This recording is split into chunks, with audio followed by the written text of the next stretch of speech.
美国正在起草可能切断一些中资银行与全球金融体系联系的制裁措施，为布林肯劝阻我们对俄罗斯军工生产的商业支持提供外交筹码。对一些与俄罗斯贸易有牵连的中资银行进行制裁，会带来什么后果？人民币支付系统 CIPS 货币互换和本币交易能够完全化解美元制裁吗？一旦面临西方的金融制裁，我们和俄罗斯谁的韧性更大？巨大风险正在临近。为阻止我们向俄罗斯出口可以用于俄罗斯军工生产的军民两用产品，美国一边派出国务卿布林肯访华，一边起草针对援俄中资银行的制裁措施。华尔街日报援引知情人士透露，美国正在起草可能切断一些中资银行与全球金融体系联系的制裁措施，为华盛顿最高特使劝阻我方为俄罗斯军事工业提供支持提供外交筹码。虽然美国也在担忧，即使美国威胁动用最有力的金融胁迫工具之一，能否削弱中俄之间复杂且猛增的贸易？美方认为，自乌克兰战争爆发以来，我方一直置西方的劝阻于不顾，不断向俄罗斯输送可用于俄罗斯军事工业的产品。自布林肯去年访华以来，中国出口的兼具军事用途的商品激增。美国官员说，我方现在是俄罗斯电路、飞机零部件、机器和机床的主要供应国，因为这些商品的输入，俄罗斯得以重建军工能力。这一次，布林肯前往中国之际，美国官员们寄望于以切断中资银行获取美元的渠道这一威胁，以及中欧贸易关系可能受到影响这一风险，来说服我方做出改变。这些银行是对俄商业出口的关键中间人，负责处理付款，并为客户公司的贸易交易提供信贷。美国官员称，如果外交方式无法说服我方控制上述出口，针对银行的制裁是一个升级选项。最近几周，美国官员在私下会面和通话中加大了对我们的施压力度，称华盛顿方面随时准备对处理此类军民两用产品贸易的中资金融机构采取行动。他们希望西方的联合外交压力能避免采取可能打破美中关系脆弱缓和局面的行动。与针对个人和企业的普通制裁相比，切断银行获取美元这一全球贸易主要货币的渠道具有更广泛的影响，因此通常被作为最后手段。此类制裁往往会迫使银行倒闭，影响到其整个客户群。在我们面临日益严重的信贷问题之际，这种制裁尤其会带来风险。美国财长耶伦4月早些时候在北京与我们的财长会晤时已经表示，任何银行如果为向俄罗斯国防工业基地输送军事或军民两用产品的重大交易提供便利，都可能面临美国制裁。对一些与俄罗斯贸易有牵连的中资银行进行制裁，会带来什么后果？金融是经济的核心，国际之间的金融服务主要依赖国际货币，美元是核心国际货币，欧元是影响力仅次于美元的第二大国际货币。在全球的国际贸易、国际支付领域，美元、欧元、英镑、日元、加元、澳元大约占到 95% 左右，人民币占 3% 左右。美国对一国银行的制裁可能是单方制裁，如果效果不佳，随之而来的便是欧盟、英国，甚至更多的西方国家加入金融制裁，比如对俄罗斯的金融制裁，G7国家都参与其中。因此，一旦局面恶化到这一步，金融制裁对我们的影响将出乎意料。第一，首当其冲的是我们的国际贸易。2023年，我们商品出口34223亿美元，其中出口欧美等西方国家16303亿美元，占我们出口额的 47.6%， 出口俄罗斯1110亿美元，仅占 3.2%。我们商品进口25636亿美元中，从西方国家进口10195亿美元，占我们进口总额的 39.8%， 从俄罗斯进口1291亿美元，占 5%。一旦对我金融机构实施制裁，占中国出口市场接近一半的国家，占我们进口市场约40%的国家，与我们的进出口都会陷入急剧萎缩趋势中。以2023年的基数计算，我们与西方国家进出口每下降 10%， 将直接影响我们的 GDP 下降 1.5个百分点。与此同时，与西方国家进出口每下降 10%， 还将导致200万以上的劳动力失业，对宏观经济的间接影响大约是直接影响的 1.5 倍以上。如遭到制裁，我们的进出口具体会下降多少？俄罗斯拥有每个国家都需要的能源。受制裁的影响，2023年俄罗斯出口额为4226亿美元，比2022年大幅度下降了 28.6%， 这是自2020年以来的最低水平。如果我们排除疫情爆发的2020年，那么这是自2018年以来的最低水平。与此同时，俄罗斯的进口增长了 10%， 恢复到战前3044亿美元的水平，与2021年基本持平。这是因为从中国的进口达到 1109.7亿美元，比上一年增长 46.9%， 比2021年增长 65.3%。如果剔除从中国进口增长因素，俄罗斯的进口则比2021年下降 15%。第二，对我们国际收支的影响。金融制裁对受制裁国影响最大的是国际收支平衡与汇率。以俄罗斯为例，2024年1月19日，俄罗斯中央银行公布了俄罗斯联邦2023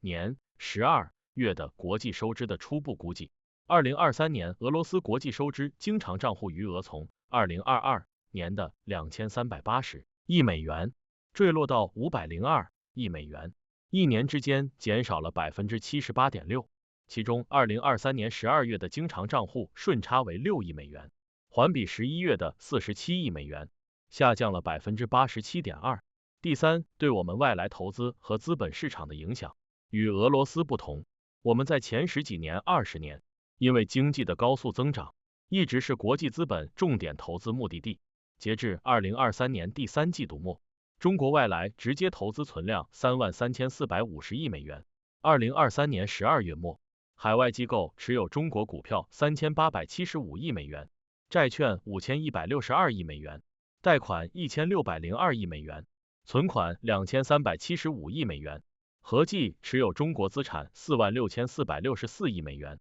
我们的外汇储备32456亿美元，只能覆盖海外持有我们资产的 69.9%。根据俄罗斯央行的数据，截至2021年底，海外投资者持有价值610亿美元的俄罗斯债券，价值860亿美元俄罗斯股票，存贷款92亿美元。当时俄罗斯的外国直接投资存量为5312亿美元，海外持有俄罗斯资产5830亿美元。2021年底，俄罗斯的外汇储备总额达到6302亿美元，可以覆盖海外持有的俄罗斯资产总额的 118.6%。一旦面临制裁，海外投资者必然将抛售人民币资产，外来直接投资必然会选择撤资。一方面，理论上有 30% 的海外投资者持有的人民币资产，我们无法提供对应的外汇给他们；另一方面，将导致股市暴跌，债券价格暴跌。第四，对我们外债和汇率的影响。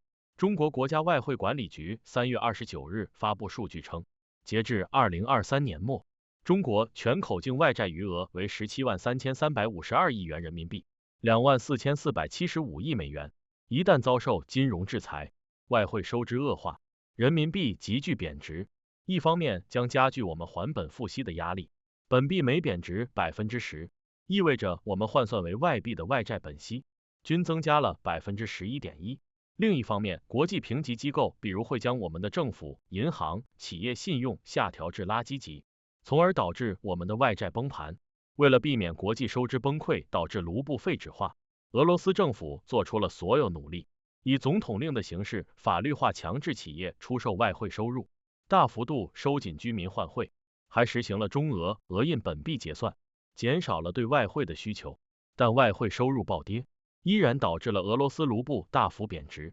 2023年卢布对美元平均汇率为 84.79， 比2022年贬值 23%。进入2024年以来，俄罗斯卢布延续2023年开始的走势，一路拉垮，喋喋不休。莫斯科交易所的卢布对美元汇率从去年底的 91.335 跌跌撞撞一路下滑，到4月19日周五收至 94.645。在2023年下跌了 23% 的基础上，又下跌了 3.5%。人民币支付系统 CIPS 货币互换和本币交易能够完全化解美元制裁吗？欧美切断俄罗斯大型金融机构的 SWIFT 国际支付系统已经2年多来。从俄罗斯面临的情况来看，从2022年的豪气冲天地用石油卢布天然气取代美元，到2023年充满希望的用本币交易来支撑国际贸易，但从2023年3季度开始，俄罗斯央行在每一份季度国际收支报告中都会如实报告国际收支恶化，外汇流入枯竭，卢布贬值压力越来越大。首先，货币互换和本币交易无法完全或大部分抵消美元制裁，因为几乎任何一个国家与其贸易伙伴的进出口贸易总是不平衡的。货币互换和本币交易对于存在贸易顺差的国家而言，顺差总是以他国货币的形式存在，而一旦面临制裁，与我们进行货币互换和本币交易的国家都是不能自由兑换的国家。俄罗斯手中的价值数百亿美元的印度卢比与印度扯皮了好几个月，至今都未能处理好。其次，缺乏美元收入之后，将存在收入与支出方面币种的严重错配。基本上所有的发展中国家都属于商品贸易的顺差国，服务贸易的逆差国。我们的服务贸易进口，从运输、保险、知识产权到国际旅行，进口渠道绝大部分都属于发达国家。我们在海外庞大的留学生、驻外机构，也需要庞大的西方货币来支付费用。所以，即使我们可以与友好国家之间通过货币互换和本币交易来安排，但一旦缺乏西方货币收入时，在服务贸易的支出上就会陷入困境。第三 ，CIPS 无法取代 SWIFT。目前的人民币国际支付系统 CIPS 主要依靠两种力量，一是海外的中资企业，二是与我们建立了货币互换或本币结算的国家。在这两种力量之外， CIPS 推广起来非常困难。这与手机系统容易做，生态系统建立难是一个道理。我们还需要注意，人民币是非自由兑换的非国际货币，人民币的支付系统 CIPS 诞生时就存在先天不足。此外，一旦面临金融制裁，由于大多数发展中国家的主要出口市场都在西方，除了已经被排除在西方市场之外的国家，如伊朗、俄罗斯等，其他国家不太可能冒着得罪西方他们主要客户的风险来使用 CIPS。 一旦面临西方的金融制裁，我们和俄罗斯谁的韧性更大？中国与俄罗斯是两个经济结构、经济规模、社会文化完全不同的国家，面对制裁的内压与外援都不可同日而语。首先从人口看，俄罗斯只有 1.4 亿人，它被制裁时，它的友好国家中国、印度、伊朗、土耳其等有30亿人来帮它，相当于21个人帮助1个人。一旦我们被制裁，14亿人口的印度不可能帮助我们，只有最多5亿人帮助我们，相当于1个人要帮助3亿人，这个难度比俄罗斯要大60倍。其次从经济实力看，俄罗斯经济规模不到2万亿美元，而中印等俄罗斯友好国家有大约22万亿美元的 GDP， 相当于有11个俄罗斯体量的国家帮助它，但能够帮助我们的友好国家 GDP 不到3万亿美元，相当于只有 0.17个中国体量的国家来帮助我们，这个难度比俄罗斯要大65倍。第三，从经济结构看，俄罗斯是能源出口大国，只差消费品和高科技产品，只有一头在外，而且能源的可替换性比较小，成本弹性非常大。国际油价140美元一桶和30美元一桶，俄罗斯都能卖，但我们属于两头在外。我们既是能源进口大国，还是工业品出口大国。中东的能源不能断，欧美的商品市场不能丢。至关重要的是，工业品的可替换性很大，成本弹性很小，因此我们更换客户的难度比俄罗斯大得多。